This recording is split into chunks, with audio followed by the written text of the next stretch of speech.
Miq Prizmës, sigurisht që është një fitore, megjithëse ishte një barazim ndeshja me Serbinë.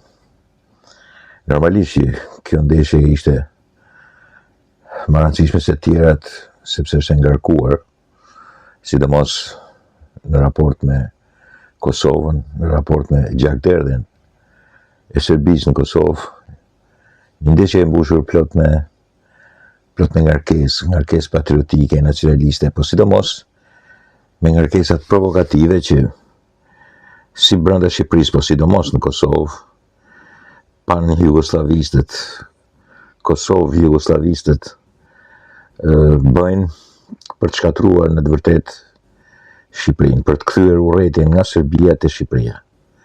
Po se duken çuditshme fjalët e mia, sepse këto njerëz ekzistojnë. Ekzistojnë edhe janë të shumtë në Kosovë. Nuk është aq lehtë të ndahesh nga një regjim jo serb, po jugoslavist, i cili sigurisht kosovarët në atë kohë i bënte të jetonin ekonomikisht më mirë se sa ne ata, dhe sot e kësaj dite shesin mend. Ju keni qenë morracak, thonë, ju keni qenë pa buk, sa e morën vesh vonë, po e morën. S'keni pas me hangër, s'keni pas makina, s'keni pas kështu, s'keni pas ashtu. Kur ne kemi pas bile, disa prej tyre thonë që ju s'keni ditë as not, s'kishit muzikë, s'kishit futboll, s'kishit këtë, fillon retorika.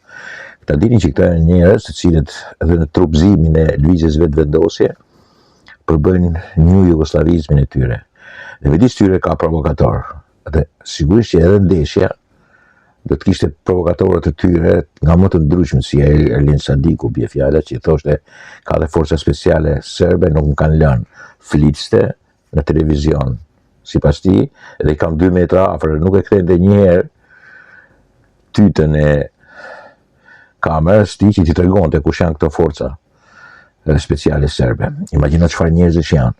Po aty nuk dihet se ku fillon e ku mbaron regjimi, edhe ku fillon e ku mbaron puna për pikërisht beogradizimin e ndyrë, si me thënë, të kërkesës sotme në Kosovë. Kjo shumë pak e ne, po në Kosovë sigurisht ekziston. Ekziston edhe prandaj kanë që bëjnë 28 herë, 30 herë do bëjnë votime për të njëjtën gjë dhe për të turpruar në sytë botës. Po kthehemi ke ndeshja. Prandaj ishte edhe shumë e vështirë. Po ne duhet t'i tregoni patjetër edhe botës, UEFA-s, ti drejtoheshim duke i thënë që shiko, ne jemi ndryshe. Ne bëjmë ndeshje. Ne kemi këtë kryesore. Edhe shumë kosovarë tjerë kanë këtë kryesore. Ju dhem kjo. Dhe për ta bërë këtë duhet që mos ndodhte, mos kishte incidente në Tiranë. Dhe sigurisht dalin dhe ato pamjet që ty policia heqin atë flamurin e UÇK-s. Dhe sigurisht në Kosovë pastaj fillojnë shikovo që flamurin e UÇK-s jeni më keq se serbi, jeni kështu, jeni kështu. Mos futen prapë kjo retorikë, sepse ajo ka prapavi jugoslaviste dhe nxitet, paguhet në Beograd. Ta keni qartë, mos ju duket e çuditshme. Pastaj fillon edhe një herë retorika, Tirana është më keq se Serbia, se Beogradi, Shqipëria është më keq se Serbia, jeni të shkjaut, dhe Shami, hapini, nëse s'doni të dëgjoni mua, hapini portalet dhe shikoni çfarë urrëtie bëhet ndaj Shqipërisë edhe ndaj shqiptarëve. Po ne kishim për detyrë të kalonim ndeshjen. Mos dënohesh fusha, mundësisht ta fitonim ndeshjen, nuk e fituam kot, sepse një futbollist i cili, me thënë drejtën, emocionohet dhe gjuan një penallti keq, përbën edhe humbjen e ndeshjes, se mund të kishim marrë dhe 3 pikë. Por ama i superuam për sa i përket ndeshjes, lojës. Kishin qëllim që të bënin futboll dhe jo nacionalizëm panslavist. Për të bërë demek nacionalizmin dhe për të djegur Shqipërinë. Për të bërë nacionalizmin e famshëm dhe për të dënuar Shqipërinë. Se ky ishte qëllimi. Disa prej tyre idhin me qëllim shishe. Që dënohesh fusha, nuk ishte se po bënte një gjë të madhe për kundër atij lojtarit serb. Duhesh patjetër të dënohej fusha. Dhe normalisht kjo ka përcyer me shumë durim nga Shqipëria. Me shumë durim nga Shqipëria, me shumë durim nga policia shqiptare dhe me shumë durim dhe nga ata kosovarë që me të vërtetë janë kosovarë trima dhe super inteligent, që kuptojmë që duhet luftuar për këtë këtu. Jo në shërbim të çdo klike politike që vjen Kosovë me agjendë për të shkatruar lidhjen e jashtëzakonshme që kanë shqiptarët mes njëri tjetrit dhe që është kjo këtu. Megjithatë kjo është një nga ato shfaqjet më të mëdha sportive, po që ka të bëjë edhe me shfaqjet më të mëdha qytetëruese. Dhe në keq ta them këtë, po Kosova është mbrapa me vite ndaj Shqipërisë, në civilizimin edhe kompleksitetin që sjell ky lloj civilizimi në sportivitetin në përballje me Serbinë. Ata mund të konsiderojnë vllau Vučićit e ku diun ju jeni më keq se Serbi etj, një pjesë e kosovarëve, mos më keq kuptoni, jo të gjithë, një pjesë. Nuk janë pak, janë shumë, por që kanë agjendën e Beogradit. Kurse të tjerët janë kështu. Ju kullon gjak zemra.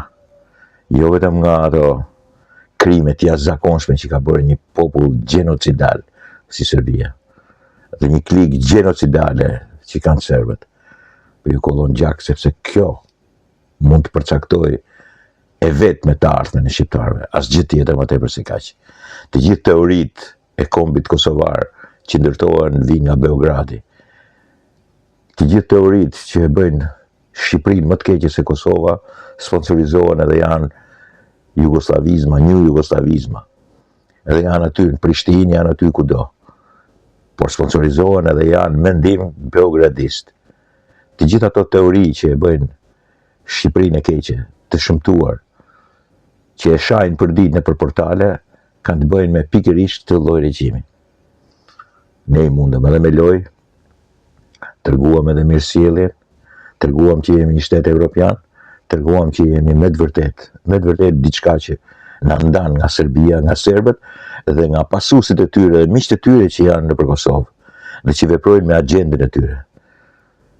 Ne shqiptarë, dhe më tepër se sa kjo, dhe në emër të kësaj, ne nuk duam asgjë tjetër dhe nuk duam asnjë lloj ndikimi, cili do qoftë ai, edhe pse flet shqip, që të fyej pikërisht këtë, ta hedhë këtë në koshin e plerave se aty kanë akoma në mend të kthejnë edhe një herë Jugosllavinë e dikurshme. Kjo nuk ka për të ndodhur kurrë, sa të jetë gjallë ky vend dhe sa t'i thonë gjithë jetës Shqipe, flamur, 28 nëntor. Dakord miqtë e mi? Kurrë s'ka për të ndodhur kjo. Përderisa të jetë kjo Shqipëri, sa e vogël, aq edhe e madhe. Dhe përderisa të ketë atë flamur, atë himn dhe atë dashuri. Kjo është e para. E dyta. E vërte se çfarë bën narkoshteti? Besoj se e morët vesh. Një kandidat 39 vjeçar qellohet me plumba në fushatën elektorale në Bogota. Qellohet me plumba dhe sot është në rrezik për jetën. Dhe sigurisht është Kolumbia, e që quhet narkoshteti, megjithëse as atë nuk duhet ta quaj, sepse aty ka heroj që luftojnë kundra narkotrafikantëve. Por kjo duhet të bëhet të mendohet mirë kur flet të gjithë majmunatin e Sali Berishës, njerëzve anti-shqiptar, që përfaqësojnë sigurisht një pjesë të PD-s, dhe ata që shajnë narkoshtet Shqipërinë në sytë Evropës. Ky është narkoshteti. Bile është edhe Amerika që i ka bërë 2 atentate presidentit Donald Trump. Dhe jo Sali Berisha që është studio në studio, jo Sali Berisha që është më i privilegjuari në historinë e këtyre 35 vjetëve të demokracisë, si nga aparat, si nga korrupsione dhe si nga maskarallëku dhe qelpsina që nxjerr nga goja. Ky është narkoshteti. Sali Berishës duhet ja tregosh gjithmonë se ç'bën narkoshteti me një kandidat për president, një kandidat për kryeministër, një kandidat opozite. Këtë duhet ja tregojnë, ky është narkoshteti. Mi po këtë e dinë në Evropë, edhe ai thot narkoshet i cili edhe sot e kësaj dite i fal të mira dhe begati familjes Sali Berishës. E merr me të mirë, ky narkoshteti e merr me të mirë, sepse i leverdis që ai të vazhdoi të thotë narkoshtet, sepse sigurisht ma në pushtet ata që nuk janë narkoshtet, po që sigurisht kanë leverdi që ky të thot narkoshtet. Se sa më tepër thot ky narkoshtet, aq më tepër janë ata në pushtet. Kurse narkoshteti i vërtet e di çfarë i bën Sali Berishës, unë nuk dua t'ja uroj, po i bën pikërisht këtë. Një narkoshtet ta fut plum, gjen një 15 vjeçar, e indoktrinon ose i e para, ose edhe 105 vjeçar, edhe e qellon. Ky është narkoshteti. Të gjithë të tjera, të fjalët e tjera që përmend Sali Berisha dhe marrëzit e tjera, bashkë të tjera të mbrapa që ka, se ata janë njësoj si Sali Berisha, në mos më keq se sa ai, janë edhe më majmun edhe më patologjik se Sali Berisha, këtë meritojnë nga narkoshteti. Po në të vërtet, ky shteti jon, kjo magjerancë jona, sidomos Edi Rama, i trajtojnë mirë, i lejon që të flasin në mënyrë të tillë, dhe kjo tash është bërë banale, është bërë bajate. Është bërë bajate deri aty ku nuk mban më. Unë për vete jam i neveritur nga kjo lloj tolerance të këtij shteti ndaj një njeriu të tillë. Nuk mjafton vetëm ta mundesh me vota. Duhet i mbyllësh gojën. Sepse ky nuk po diskrediton majorancën e Edi Ramën, ai do shumë ato, se dhe ai jeton me ta. Ky do që diskreditojë Shqipërinë. Është njësoj si ajo agenda e atyre kosovarëve që luftojnë kundra kësaj. Bën nacionalizmin, po në të vërtetë janë kundra pikërisht kësaj. Dakord miqtë e mi? Janë njësoj.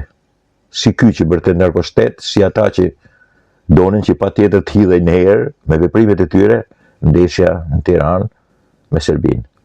Janë e njëjta gjë. Janë të paturpshëm, janë agent jugoslaviste, duan të sjellin edhe një herë ish Jugosllavi. Dhe guzhina e tyre sigurisht është Beogradi. Është armiqësia më e madhe që ka kjo shoqëri, sidomos shoqëria jonë, shoqëria shqiptare e Shqipërisë me botën slave dhe sidomos botën jugoslaviste. Një jugoslaviste, ata që duan të krejnë ndonjëherë Serbinë bashkë me Kosovën. Sepse nuk mund ta sjellin më me arsyeën e djepit të Serbisë, po me arsyeën e bashkimit edhe një herë si një Jugosllavi. Kjo është agenda. Në këtë agend janë si disa majmun dhe shumë majmun vetëvendosës të Partisë Demokratike dhe sidomos Sali Berishës. Dakord miqtë e mi?